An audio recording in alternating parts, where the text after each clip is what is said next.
This is my presentation called Exposing Racism in the Classroom with a Call to Action for Dismantling Racism by me, Kanta Sangchun.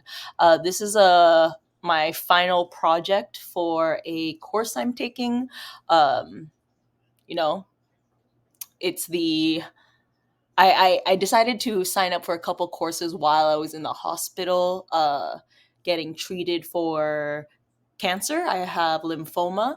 So I started these courses through the Equity for Education or Education for Equity. I think I'm mixing that up. But the courses here, this is one of them. It's called Dismantling Racism Inside and Out. And yeah, let's get started with it then. It's just like summing up some things I've been learning. I'm like choosing to work on this during my the first spring break since returning to work and since the chemo curls have started to grow out. Yeah, big things. I am Kanta Sangchun. I've been teaching since 2013. I started teaching in Arkansas. I taught middle and high school in a predominantly Black neighborhood where, like, modern day racism and segregation is still happening. I remember one of my first classrooms I had, I walked in and the white students and Black students had separated where they were hanging out, where they were sitting on their own. And in other situations at the public school that I worked at, the public school was mostly a Black population because all the white kids are up the hill at the private school. Um, yeah, so those were my earliest experiences with teaching before I moved out here to Los Angeles back in 2016. So yeah, been here since. I've gotten to work in a lot of in a couple of like the charter school spaces, and now I am at a public school. I am at a pilot school through LAUSD, the Linda Marquez High School of Social Justice. I've been teaching here for 3 years now. I'm really enjoying it. I'm really kind of like settling into year 10 of teaching, um, and what experiences I've gotten to be a part of thanks to the communities in LA and how different that is from Arkansas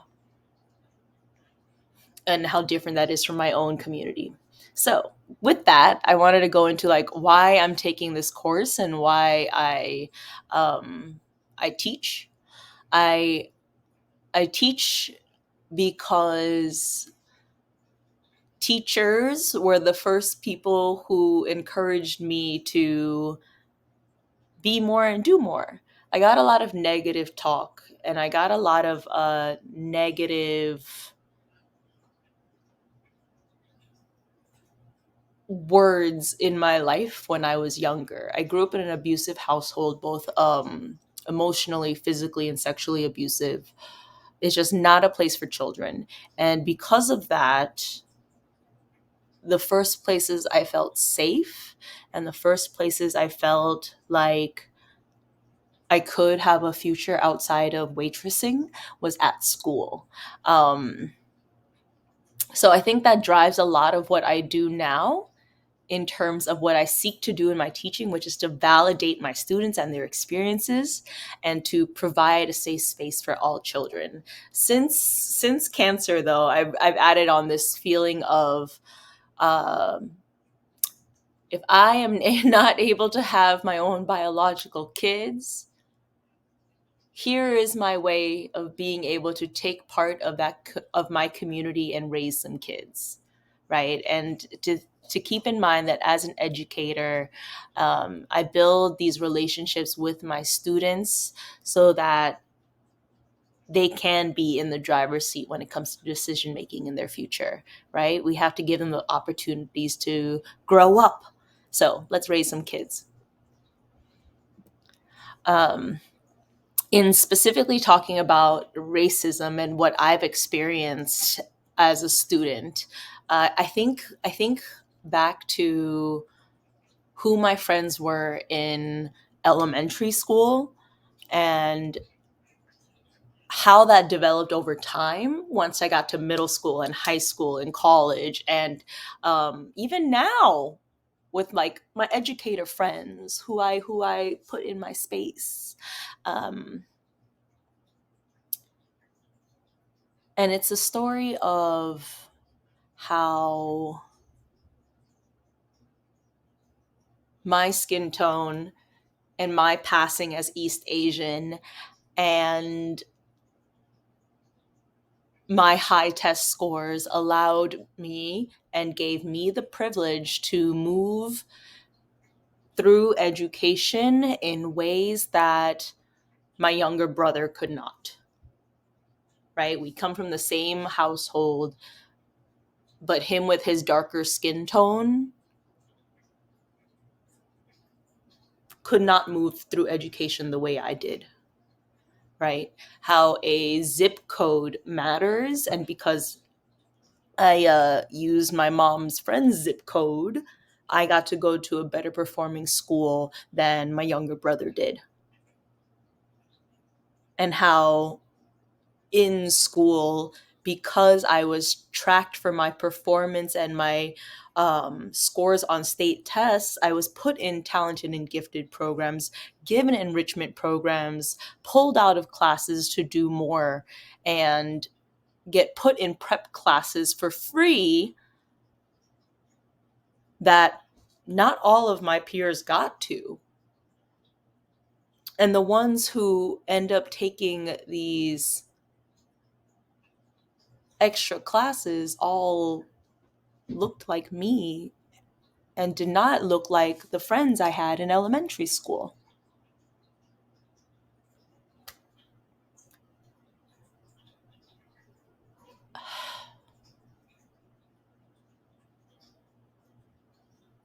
Right? I think about the educational inequities that exist in our system now. And I think about what I can do as an educator to pause and disrupt that and to do something about it. Right? Because I grew up in a low income, terrible situation and I got out. But I guess I have a little bit of that, what do they call that? Survivor's guilt. Um,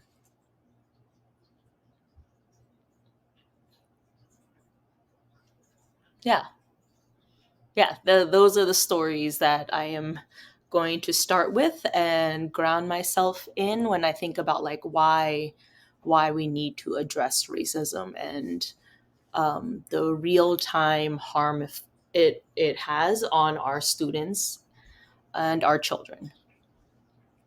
So in this final project, I go over modern racism, what is racism, and what does it look like, what does it sound like, what does it feel like, the microaggressions that occur in the classroom, um, what messaging and harm those microaggressions and insults and assaults cause, some strategies for actually addressing and responding to racism, and then further strategies on how to create this environment of anti-racism. Okay, so I started with the definitions of what is racism and how it is that combination of prejudice and discrimination against a groups of people. I added on the videos that really dived into the history behind the structural racism, institutional racism, and unconscious bias with um, the tools to interrupt those biases. So all the watch these parts. Yeah, yes, yes. We know we've What is the watched function of them. a Moving on, and there's that understanding the unconscious bias teaching. It's a podcast, so they could listen to that.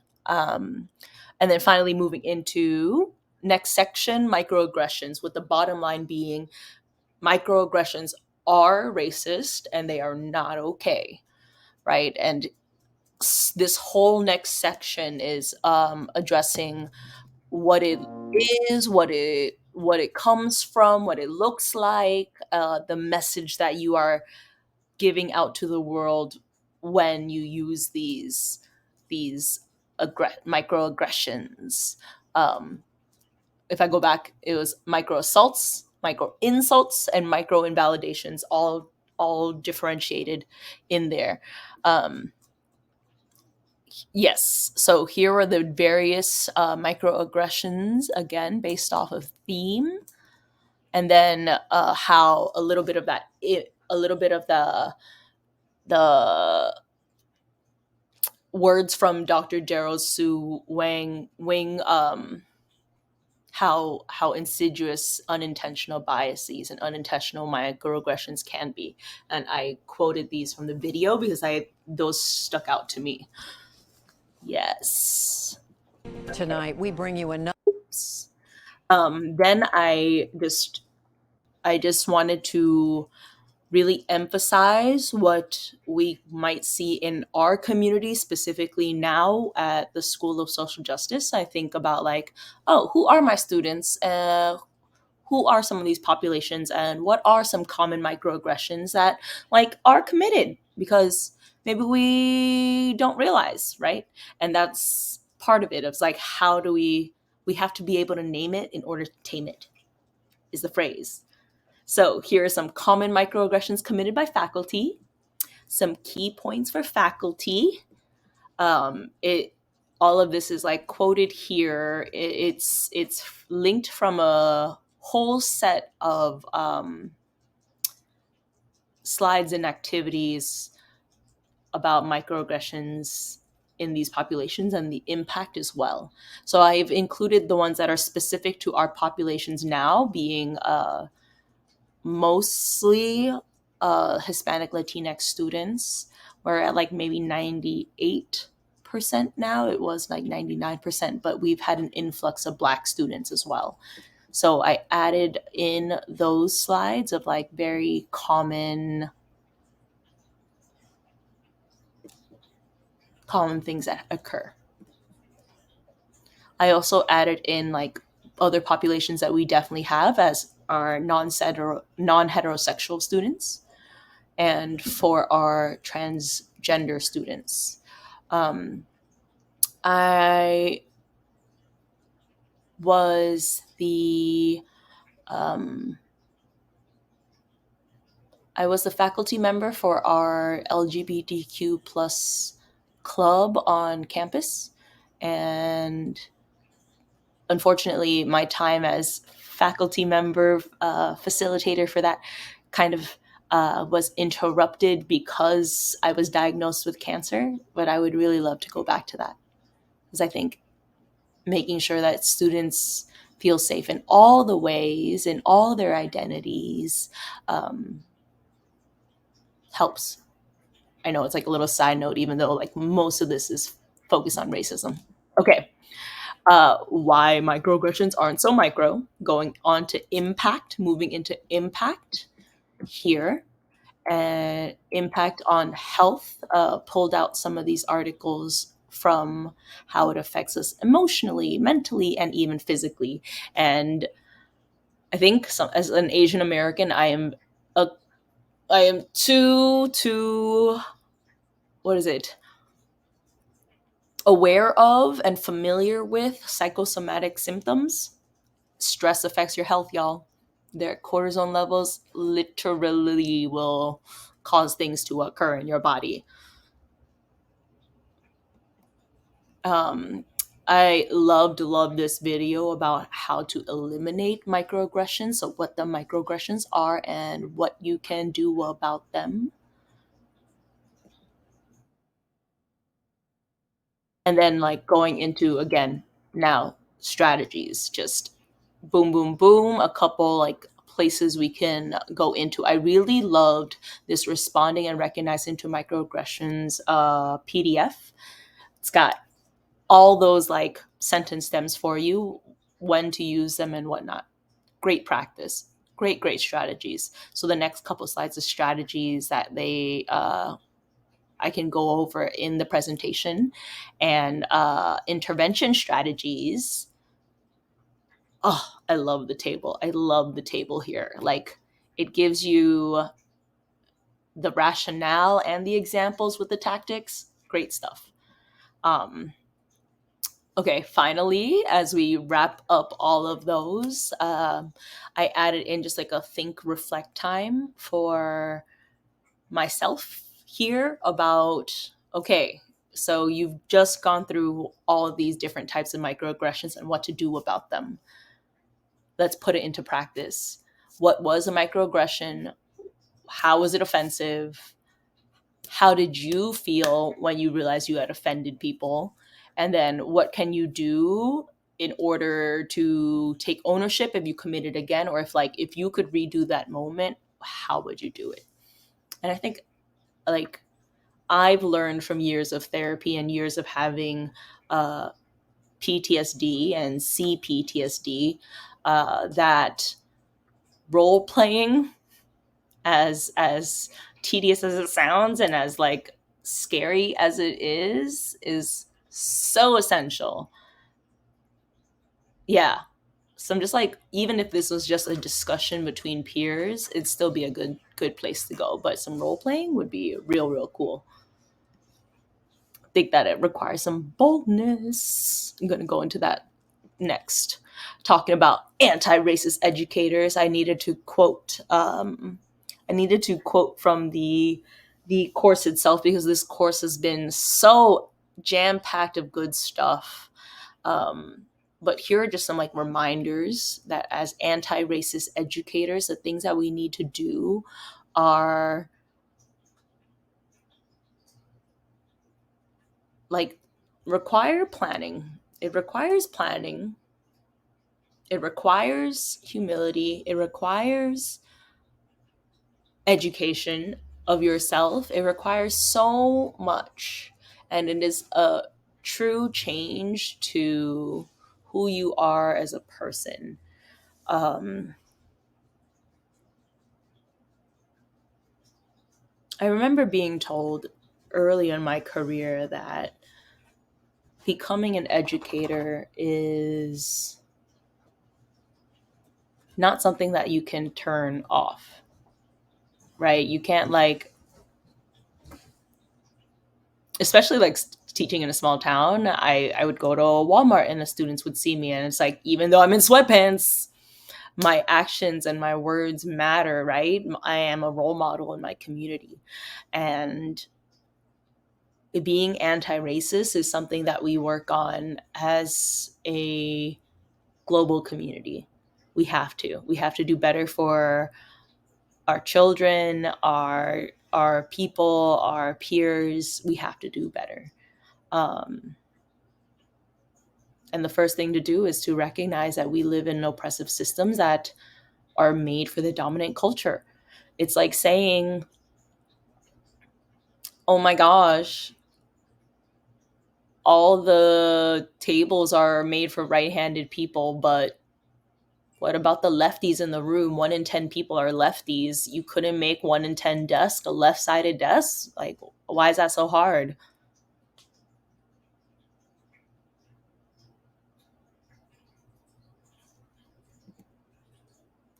Bevar, summing up what I was just going through, a call to action and what you commit to do. I think in my last like reflections and thoughts, I talked about um,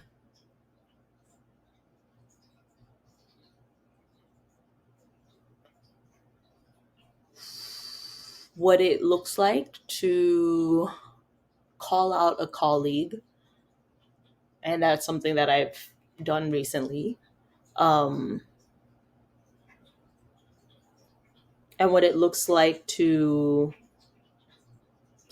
just like use good teaching as a model for social equity and justice in our classrooms. Like, culturally relevant pedagogy, culturally relevant teaching, all of that is a product of us as educators understanding that we have to meet the kids where they're at and understand who they are in order to teach them. Right? We gotta provide them what they need and what they need to learn. And in order for that to happen, we gotta listen to them. We gotta be aware of like what's changing around us and um,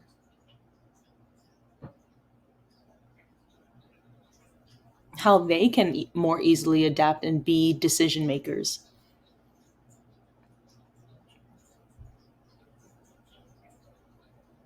Yeah, like there's a reason why full inclusion classrooms work,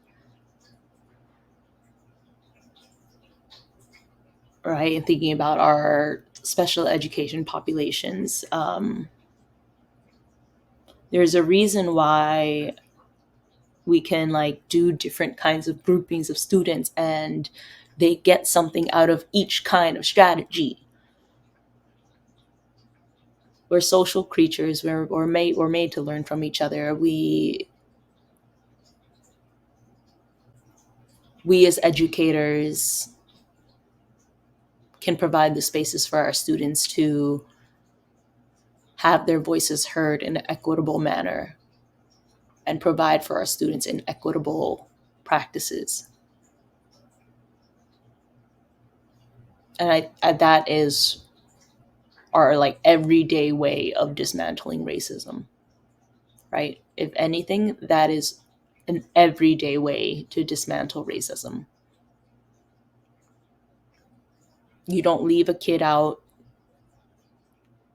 for their bias, for any kind of biases, whether you know it or not. You check in with them as a human and you get them back in the game.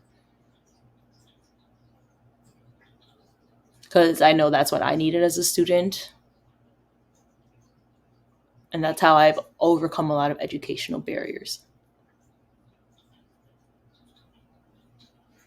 Okay. Thanks for listening and thanks for letting me go through my project and my summary of my learnings. Super fun. There's my email if you need it. Okay, bye. Thank you.